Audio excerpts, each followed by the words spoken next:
தம்பி நீ தான் சரவணனா, இவங்க ஹஸ்பண்டா? முதல்ல ஒன்னதான்ப்பா போலீஸை பிடிச்சி கொடுக்கணும், உடனே வர சொல்லணும், என்னதான்ப்பா நினைச்சிட்டு இருக்கோம் மனசுல அப்படின்னு சரவணனுக்கும் இந்த பக்கம் வந்து பாத்தீங்கன்னா பாண்டியன் ஷோஸ் குடும்பத்துக்குமே மிகப்பெரிய ஷாக் தரப்போற ப்ரெடிக்ஷன் தான் அது. இப்ப தங்கமயில் சிக்கிட்டாங்க. தங்கமயில் சிக்கினதுக்கு அப்புறமா வந்து உடனே உங்க அம்மாவையும் அப்பாவையும் இங்க வரவை, அவங்க வராங்களா இல்ல நாங்க வந்து அவங்கள வர வைக்கவா இல்ல நீ அவங்க வீட்டுக்கு போறியா அப்படின்னு கால் பண்ணி பாண்டியனே என்ன பண்றாரு அப்படின்னா வந்து உடனடியாக 2 பேரும் இங்க வாங்க, ஒரு முக்கியமான விஷயம் அப்படின்னு. தங்கமயில் திருப்பி பிரெக்னென்ட் ஆயிட்டா போல, அவ்வளவுதான் சூப்பர் அப்படின்னு சொல்லிட்டு கிளம்பி குடுன்னு கிளம்பி வராங்க இவங்க 2 பேருமே. ஸோ மாணிக்கமும் பாக்கியமும் நேராக வீட்டுக்குள்ளார வந்து பார்த்தா வீட்டுக்குள்ளார உள்ள நுழையும் போதே வந்து சிரிச்சுட்டே வராங்க. சிரிச்சுட்டே வந்து என்ன சம்பந்தி அப்படின்னு சொல்லிட்டு வந்து உள்ளார வர எல்லாம் குட் நியூஸா அப்படின்னு வந்து கேட்கும் பொழுதே வந்து பார்த்தீங்கன்னா ஒரு தலை மேலே ஒரு இடி வரப்போகுது, அதுக்கப்புறம் ஒரு ட்விஸ்ட் வரப்போகுதுங்கிறது தெரியாமல் அவங்க உள்ளார நுழையும் போது இங்கே வந்து பார்த்தா குழலியிலேருந்து மீனா செந்தில் வரைக்கும் எல்லாருமே வந்துட்டாங்க. வந்துட்டு மனுஷங்களா நீங்களா சீ தூ அப்படின்னு வந்து திட்டி எப்படி ஒரு பொய் சொல்லியிருக்கீங்க, ஃப்ராடுகார குடும்பம் அப்படின்னு வந்து கேட்கும் பொழுது நாங்கள் என்ன பொய் சொன்னோம் அப்படின்னு வந்து மாட்டினதுக்கு அப்புறமும் அப்படி பேச என்ன படிச்சிருக்கா உங்க பொண்ணு அப்படின்னா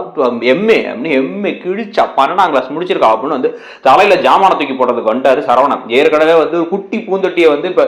இவங்க வேலை போடலான்னு பார்த்தாரு தங்கமயில் மேல. இப்போ என்ன பண்றாரு அப்படின்னா வந்து ஒரு பெரிய அண்டாவே கொண்டு போட்டலான்னு பாக்குறாரு. கரெக்டாக மாணிக்கத்துக்கு தேவையான ஒண்ணுதான். ஆனா என்ன மாணிக்க திருநாளுங்கிற விஷயத்த சொல்லாம இருக்க டக்குன்னு அப்பா இந்த ஆள் எவ்வளவு பெரிய லூஸ் தெரியுமா, இந்த ஆள் எவ்வளவு லூஸ் தெரியுமா, நீங்க வேலை போட்டு கொடுத்துருக்கீங்க, சம்மதி கடையில நம்ம பணம் எடுத்தா மாட்டி போன கூட தெரியாம கையில நான் பார்க்கும் பொழுதே எடுத்து பாக்கெட்ல காசு போடுறாரு. கடைசியில வந்து பாத்தீங்கன்னா பழனிவேல் மாமாவை நீங்க கேட்டுட்டு இருந்தீங்க, திருநாதான் இந்த ஆள் தான் அப்படின்னு சொல்ல அதிர்ச்சி ஆகி பாக்குறாரு இந்த பக்கம் பாண்டியன். அதிர்ச்சி ஆகிட்டு வயசு ஜாஸ்தி எல்லாமே நீங்க சொன்னது எல்லாமே போய் அப்படின்னு வந்து அவங்க திரு முடிக்கிறாங்க. முடிச்சதுக்கு அப்புறமா வந்து அவ்வளவுதான், இதுக்கு மேல எங்களால முடியாது, இதுக்கப்புறம் இருக்க வேண்டியது ஒரே ஒரு முடிவு தான் அப்படின்ட்டு தங்கமயில் நீ இந்த வீட்டை விட்டு உடனே கிளம்பு அப்படின்னு வந்து சொல்ல உங்க பொண்ணை கூட்டிட்டு போங்க. இந்த பக்கம் வந்து தங்கமயில் ஷாக் ஆகுறாங்க,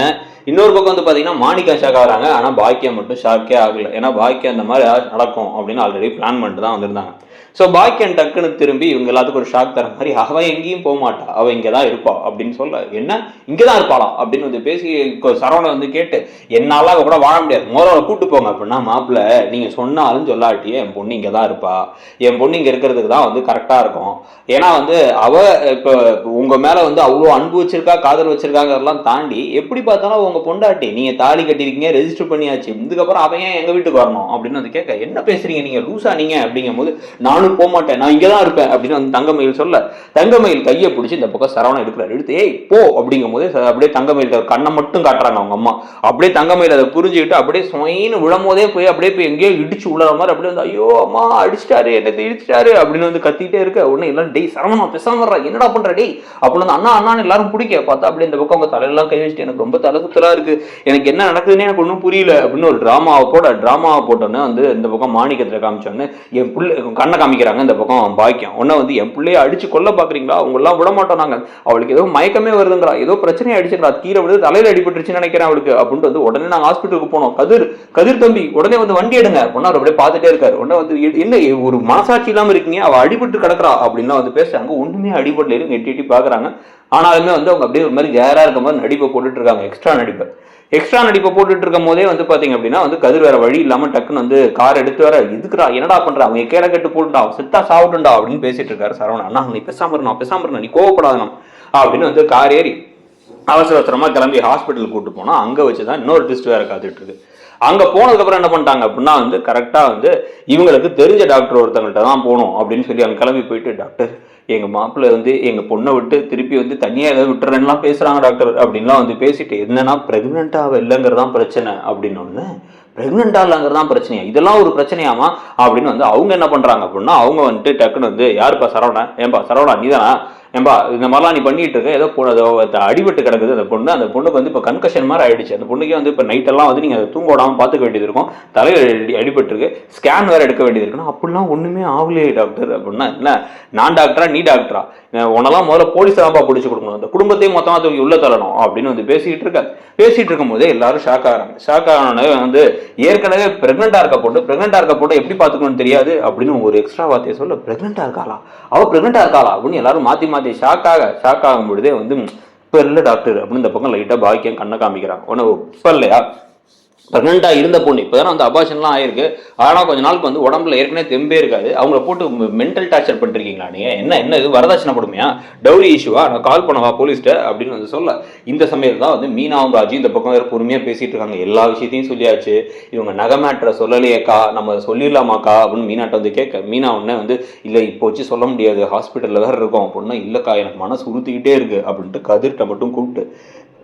கதிர் உன்ட்டு ஒரு விஷயம் சொல்லணும், அவங்க கொண்டு வந்த நகையில் எல்லாமே ஃபேக்கு, அதுவுமே பொய் தான் அப்படின்னு வந்து சொன்ன உடனே கதிர் ஷாக் ஆகிறாரு. இந்த விஷயத்த வந்து இது யார்ட்டி இப்போதைக்கு சொல்ல வேணாம் அப்படின்னு சொல்லிட்டு இருக்கும்பொழுது மீனா, ஐயோ ஓம் புருஷன்ட்ட நீ சொல்லிட்டியா, நான் என் புருஷன்ட்ட சொல்லிடுறேன் அப்படின்னு செந்தில் கிட்ட வந்து, செந்தில்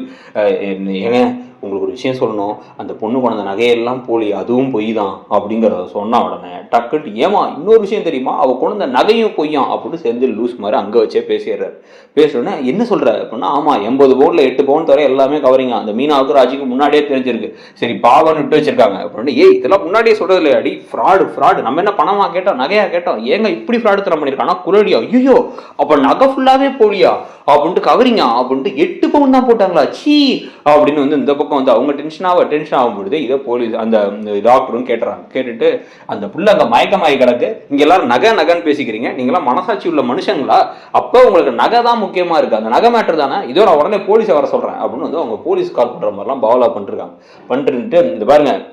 ஒழுங்கா இப்போ அந்த பொண்ணுக்கு வந்து நீங்கள் ஓவர் ரேட்டிங்க தான் தங்கணும், அவங்க புருஷன் தான் கூட இருக்கணும், அம்மா கூட இருக்கிறதெல்லாம் இருக்கக்கூடாது, புருஷன் கூட இருக்கணும், இருந்துட்டு காலையில் வந்து நீங்கள் வந்து உங்கள் பொண்டாட்டியை வீட்டுக்கு கூட்டு போகணும், அங்கே போய் ஏதாச்சும் ட்ராமா நடந்துகிட்டு இருந்துச்சு அப்படின்னா கண்டிப்பாக நான் போலீஸ் கால் பண்ணி டொமஸ்டிக் வயலன்ஸு, டவுரி இஷ்யூ அப்படின்னு சொல்லிட்டு உங்கள் குடும்பத்தையும் மொத்தமாக அத்தனை பேரையும் வந்து ஜெயிலுக்குள்ளே தள்ளி விட்டுருவோம், நகைக்காக போய் இப்படி ஒரு பிள்ளையை தள்ளி விட்டுருக்கீங்க, அதுவும் இப்போ தான் அபார்ஷன் ஆகிருக்கும், பாவம் வீக்கான பொண்ணு அப்படின்னா வந்து பேசினோடனே வந்து அப்படி ஷாக் ஆகுறாங்க இவங்க எல்லாருமே. ஸோ இப்போ இந்த டாக்டரோட உதவி மூலமாக இப்படியா தப்பிச்சிடலாம் அப்படின்னு அவங்க நினச்சிக்கிட்டு இருக்கும் பொழுதே வந்து இப்போ சரவணன் என்னால் முடியாதுப்பா, நான் கண்டிப்பாக என்ன ஆனாலும் அவளை வீட்டுக்கு கூட்டு போக மாட்டேன், நான் ஜெயிலுக்கு போகிறேன்னா கூட ஜெயிலுக்கு போகிறேன், ஆனால் நான் வீட்டுக்கு வந்துட்டு அவள் கூட நம்ம வாடுறது நினைச்சாலே எனக்கு பயமாக இருக்குது, அவள் சோத்தில் என்ன கலந்துப்பா, இல்லை மொத்தமாக நம்ம சொத்தை பறிக்கிறதுக்காக நம்ம எல்லாத்தையும் போட்டு தள்ளிட்டு அவள் ஒருத்தி தான் மிச்சம் இருக்கான்னு சொல்லிட்டு வந்து தூக்கிட்டு போனாலும் எல்லாத்தையும் தூக்கிட்டு போனாலும் தூக்கிட்டு போவோம், அவள் அவ்வளோ மோசமானது, அவள் கூட வாழ்க்கையை வாழ்றது என்ன, ஒரு ரூமில் இருக்கிறது ஒரு வீட்டில் இருக்கிறதே வந்து எனக்கு பயமாக இருக்குது அப்படின்னு சொல்லிட்டு இருக்க. இப்போ தங்கமயில் இதெல்லாம் கேட்டு அழுதுகிட்டே இருக்காங்க, அவங்க அம்மாட்டையும் அப்பாவையும் முறைச்சி பார்த்து, அவங்க அம்மா இந்த பாரு தங்கமயில் முடியாத மாதிரியே இரு, நம்ம டாக்டர் அம்மா நமக்கு தெரிஞ்சவங்கிறனால இவ்வளோ தூரம் சப்போர்ட்டாக பேசிகிட்டு இருக்காங்க, உனக்கும் மாமியார் வீட்டில் இருக்கணும், உன் புருஷனோட வாழணும்னு நினச்ச அப்படின்னா இப்போ அமைதியாக இருந்து இவங்க ஆமாம் இப்போ யாராச்சும் வந்து கேட்டால் கூட ஆமாம் வரதட்சணைக்காக தான் கொடுமைப்படுத்தினாங்கிற மாதிரி தான் நீ